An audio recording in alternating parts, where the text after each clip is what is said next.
Today, we're talking about Buffer. Picture a small bedroom in Birmingham, England. No investors, no team.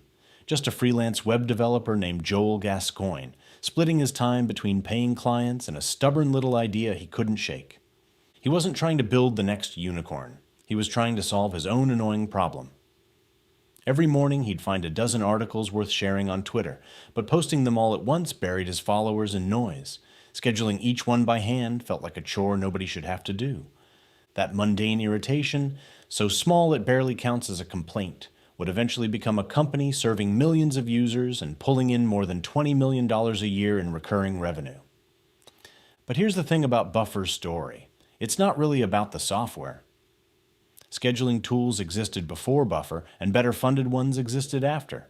What made Buffer different wasn't the product. It was everything the company did around the product. A content engine built from nothing. And a level of openness about its own business that, at the time, was almost unheard of. This is a story about how a company with no press coverage, no big budget, and no obvious edge built a moat that its competitors simply could not cross. Let's get into it. Part 1. Validate before you build.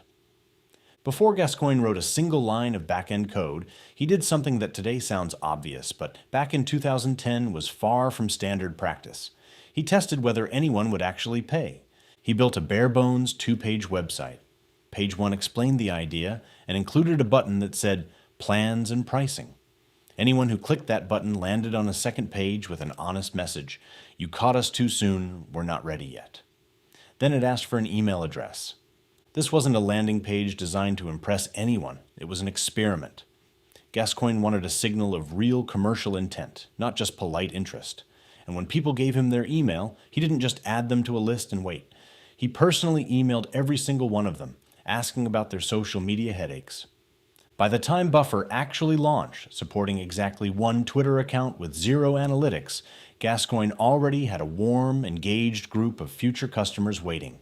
The first paying customer showed up within days. There's a strategic lesson buried in this sequence that's easy to skip past. Gascoigne didn't ask, "Can I build this?" He asked, "Will anyone pay for this?" Those are very different questions, and only one of them protects you from wasting months of your life on something the market never wanted. Part 2. When the press says no, build your own audience. With the product taking shape, co-founder Leo Widrick turned his attention to marketing. And the first plan was the plan every startup tries first. Get covered by the big outlets. Pitch TechCrunch. Pitch Mashable. Wait for the wave of traffic. It went nowhere. Nobody was interested in a tiny scheduling tool from England with no name recognition. Here's where most founders get stuck. Rejection from the gatekeepers can feel like the end of the story, but Widrick turned it into a pivot instead. If Buffer couldn't borrow the audience of a media giant, it would borrow smaller audiences, one blog at a time. So he started guest posting. Not a few articles as an experiment, but a sustained campaign. Roughly 150 guest posts over 9 months, starting at a couple a month and eventually climbing to several a week. Every piece was narrowly targeted around Twitter tips, growing a following, and using social platforms for search visibility, and every piece linked back to Buffer. This is unglamorous work. There's no hack here, no clever trick. It's just relentless output, month after month, on other people's platforms because Buffer had no platform of its own yet. And it worked. Within about 10 months, this guest posting campaign had helped drive the first 100,000 users to the platform. By Widrick's own account, content marketing was responsible for the overwhelming majority of daily signups. The takeaway here matters beyond Buffer. Specifically, when you have no audience and no budget, you don't wait for permission from the media. You go find where your future customers are already reading, and you show up there again and again until you've built enough momentum to stand on your own. Part 3. From writing for users to writing for influencers. As Buffer expanded beyond Twitter into Facebook, LinkedIn, and the now-defunct Google+, the old content playbook started running dry. Buffer had more or less exhausted the how-to-use Twitter niche. Writing another tactical tutorial wasn't going to move the needle anymore, so the team changed strategy again, this time influenced by thinking. From content marketer Rand Fishkin. Instead of writing directly for end users, Buffer started writing for the influencers who already commanded large audiences. The idea was simple but powerful. If you can earn the attention of the people who share content with thousands of followers, you multiply your reach without multiplying your effort. The blog shifted from quick tactical posts to deeply researched, almost academic pieces. Titles like Why Facebook is Blue, The Science of Colors in Marketing, and The Ideal Length of Everything Online. A lot of this content wasn't original research, it was curation, pulling together existing studies and data into comprehensive, definitive guides that became the reference version of the topic. The results were dramatic. Posts that used to earn a few hundred shares started clearing several thousand. The best performing piece topped 16,000 shares. And Buffer did something clever here too. It built a suggestions feature directly into its own product, surfacing great content for users to share through Buffer. Naturally, Buffer's own best content ended up in that feed. The product itself became a distribution channel. Buffer was, in effect, using Buffer to promote Buffer. This is product-led marketing before that phrase was fashionable. The lesson isn't just write bigger articles, it's that as your audience matures, the content that got you here won't get you there. You have to understand who actually controls distribution at each stage of growth and write for them. Part 4. The cracks nobody talks about. It's tempting to tell growth stories as an unbroken upward line. Buffer's wasn't. Despite having millions of users, the company hit a point where sign-up growth slowed and cash was burning faster than it was coming in. The response was a strategic pivot upmarket. Buffer launched Buffer for Business, adding advanced analytics, team collaboration features, and deeper integrations aimed at companies rather than individual users. That shift from a prosumer tool to a genuine business product restored profitability and eventually gave the founders enough financial footing to buy back their venture investors and regain full control of the company's direction. There was also a genuine cautionary tale in this period. Buffer had spread a share via Buffer widget across thousands of blogs. It drove awareness and a huge number of backlinks. But around 2014, that tactic, combined with a rushed migration to HTTPS, triggered a manual penalty from Google. Organic traffic collapsed.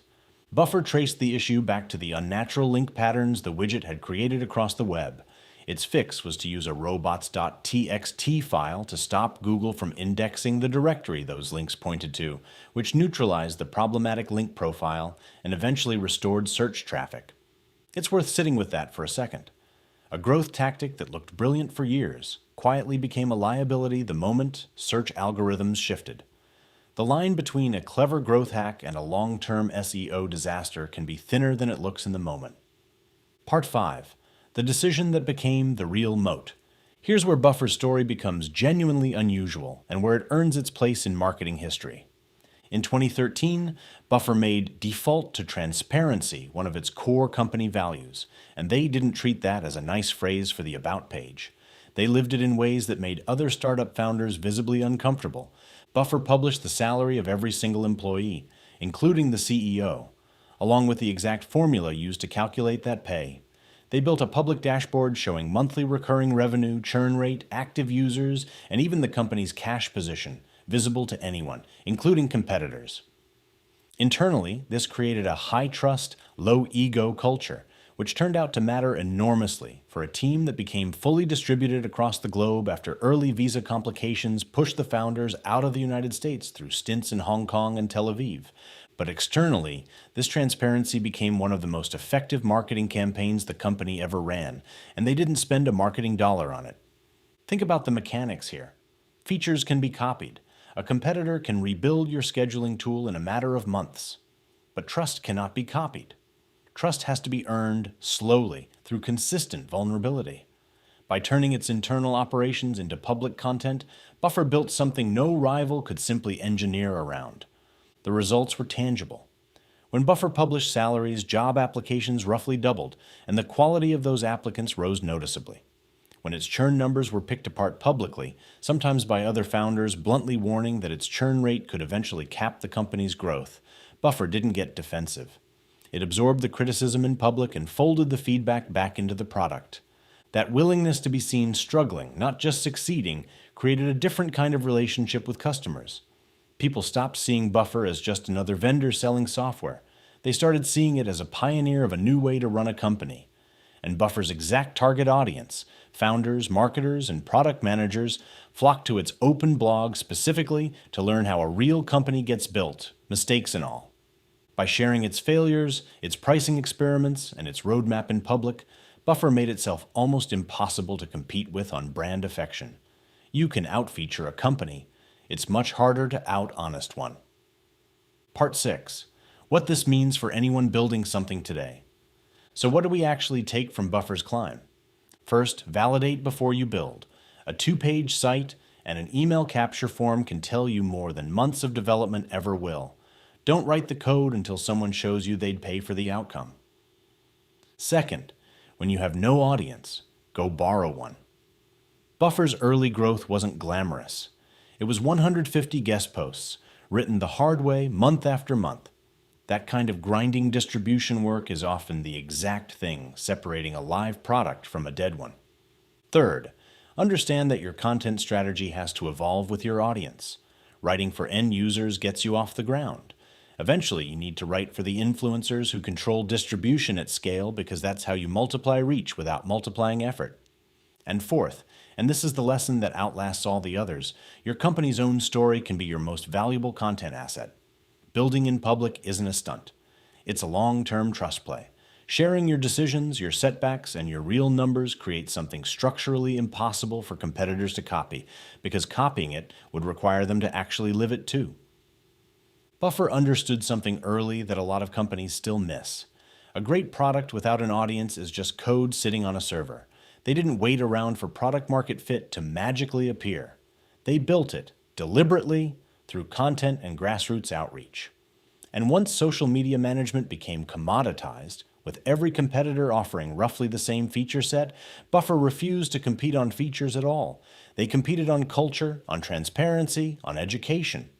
In a landscape now saturated with automated content and AI-generated noise, that lesson only gets more relevant, not less. The companies that win long-term attention aren't always the ones with the best feature set. They're the ones willing to let people see how the sausage actually gets made. To win a market, you have to earn its trust first. Buffer built an entire company around that one idea, and it's still paying dividends today. This was the marketing behind rapid growth. See you in the next episode.